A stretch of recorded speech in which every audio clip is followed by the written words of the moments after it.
Hello, I'm Odin, and today's video is going to be a little bit different. I'm still going to have a bit of a building aspect to it. It won't be quite step-by-step DIY like it usually is, but there's going to be a little bit more going on. There's going to be a little more to see because in today's video, I'm in Los Angeles, California on a field trip to the underworld of Arcane. In this episode, I get to talk about the things that I made as hand props for Riot Games' Arcane that you can see on Netflix and Secret Cinema that's putting this event on. The event is called Arcane Enter the Undercity. Located in Los Angeles, it's going to run for a few weeks in November and December of this year. Some of the props I made are the batons and the rifles carried by the enforcers, Jinx's trusty sidearm, which we've already seen in a previous video, and a few other smaller hand props just for the event. And in order for me to better understand exactly what it was I was building props for, I got a chance to talk to the director and to the producer of the experience. Down in Silco's lab, I got to talk to the show's producer. This is Secret Cinema Presents Arcane. My name is Andrea and I'm the producer. So I'm in charge of making sure that the show works, that the show hits the creative standards that we have set ourselves, and that the audience love it. So, oh, that's cool. I've got a pretty cool job. Yeah, you got a pretty big job, it sounds like. Yeah, I'm the problem solver. You're the problem solver. I'm the problem solver, yeah. Thank you. I love people like you.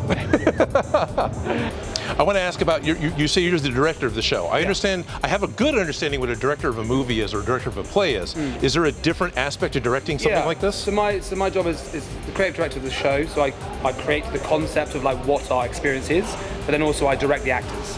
So then I also am in the rehearsal room, casting it and then rehearsing it. So my role as creative director is to take the title, Arcane, and then find our experience, our show within that. Go deep into the narrative, deep into the IP, into the world, and find out where our audience could live. Who are our audience? They're gamers.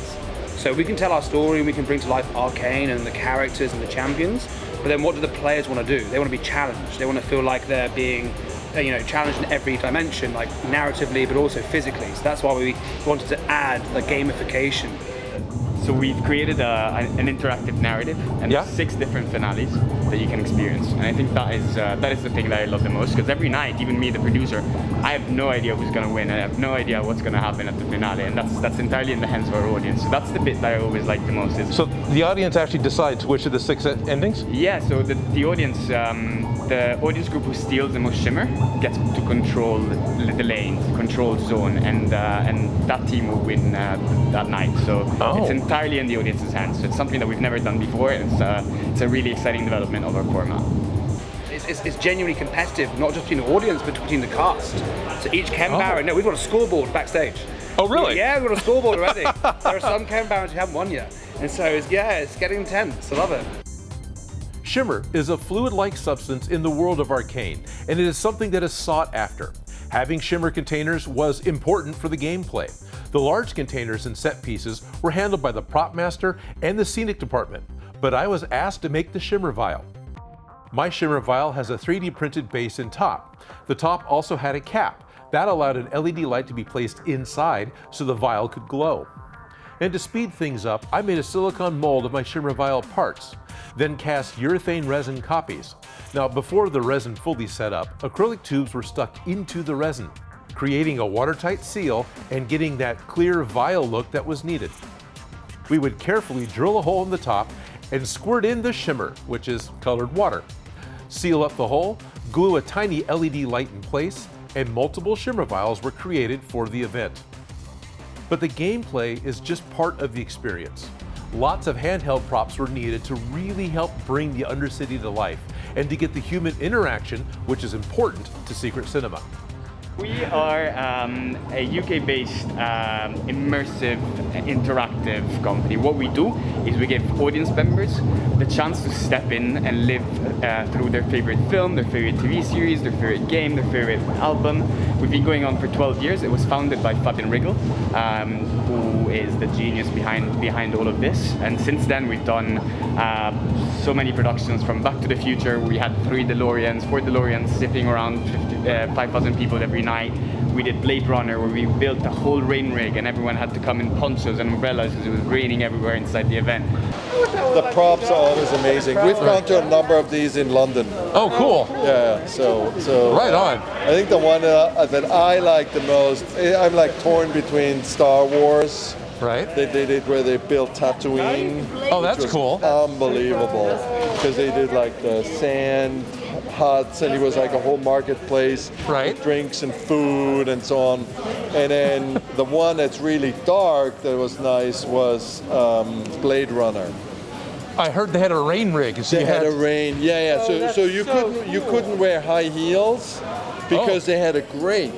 Because when it rained, it had to drain. Okay. Right. So you walk in and you brought an umbrella in like the main square. Like it wasn't raining all the time, but it was raining off and on. And we have done over 45 productions, from Star Wars to Moulin Rouge to Back to the Future. Most recently, James Bond and Stranger Things. Okay. All the big titles. We take people's iconic favorite films and we explode them off the screen, allowing them to play a part and step into their favorite story. Yep. So we create the film set, and then we give you a character, we give you a role, we give you a costume, and we give you a mission and an objective to achieve the show. So we had, 13 years of great success in the UK. Then we came to America, and the world went mad. So then, we had to, you remember that thing? That's a little thing. So then we had to adapt. Either we just held off and didn't do a show, or we adapted Stranger Things into a drive-through experience. And that was the only thing running in LA at that point. So it ran for 9 months. And so now we're here again, our second show, and we're able to do what we do best, which is tell a story, allowing the audience to go on a free-form immersive experience and play their part within the show. What we do is all about human connection. It's all about people meeting and interacting in real life.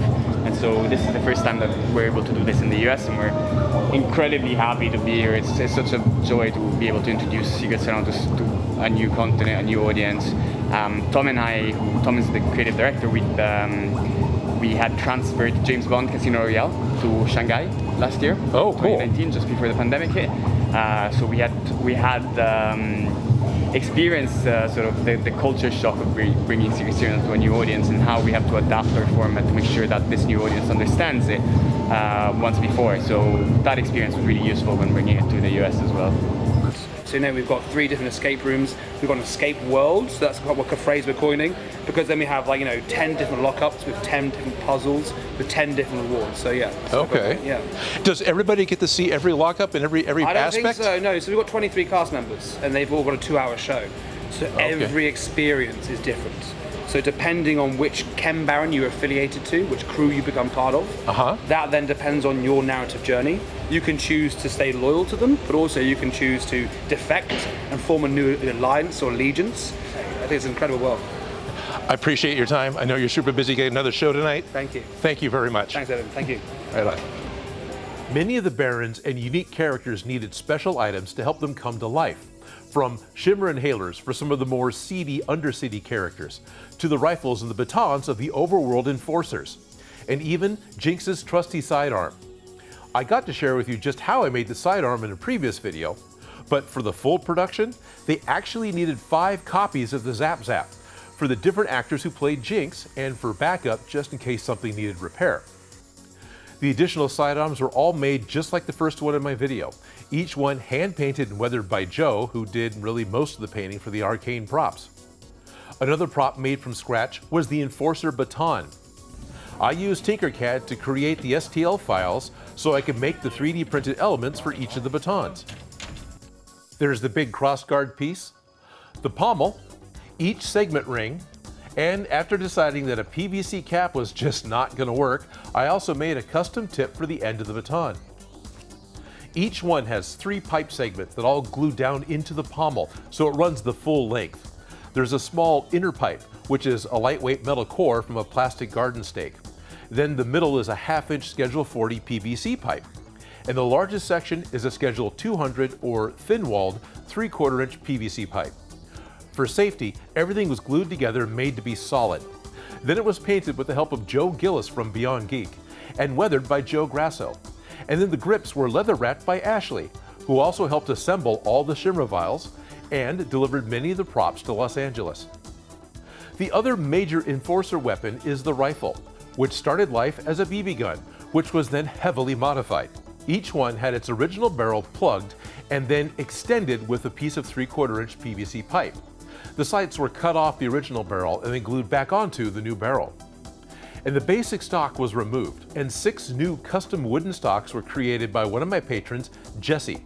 He cut out, sanded, stained, and finished all 6 stocks and the 4 stocks to get the small sport air rifles to really look the part. Then I created some panel accent pieces from What the Foam, adding them to the butt of the gun and to the sides of the stock. And then these were all painted and weathered by Joe, and once they were dry, I added some bronze-colored welding rods to the sides to help get that ornate and regal look of the overworld enforcers. I got to talk to a couple of the enforcer actors, and they loved the props, and they were surprised at how well the attendees just fell into knowing that these were the enforcers from the show, and they would all just play along with taking directions from these actors. The enforcers also have their grenades, which Jinx customizes in the show.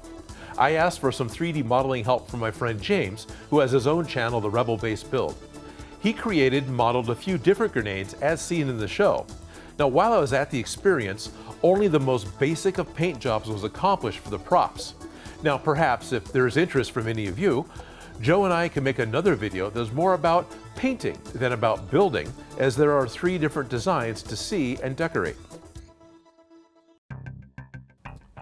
Joe and I both felt really lucky to be part of the Arcane experience, and so much was made for the show, I'm going to continue with the second part next week, featuring props made as set pieces for Vander's bar in The Last Drop, a special prop designed just for the experience, and even more items that were made just for Jinx.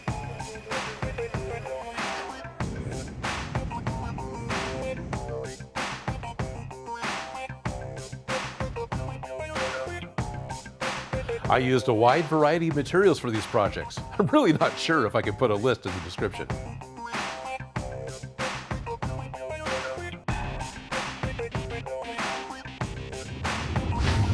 I've had a lot of fun working on this project. I've had a lot of fun building stuff to help bring the Undercity to life, but I know that there's a lot of different people and a lot of work that goes into an event like this.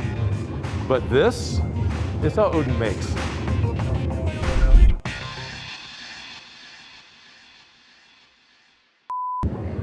Now, I know there's a lot of different people and a lot of work that goes into bringing an experience like this to life. Now, I know. I also got to see the Undercity Nights tournament that happened just before the Arcane experience opened, and I got a cool mug. I want to thank Harry Jarvel, James, Pathy, and all of my Patreon supporters. Patreon members at the $5 and above level get access to my private Discord, which includes weekly games with me, prop-related chat, and early access to live streams. My Patreon support is the #1 thing that makes this show possible.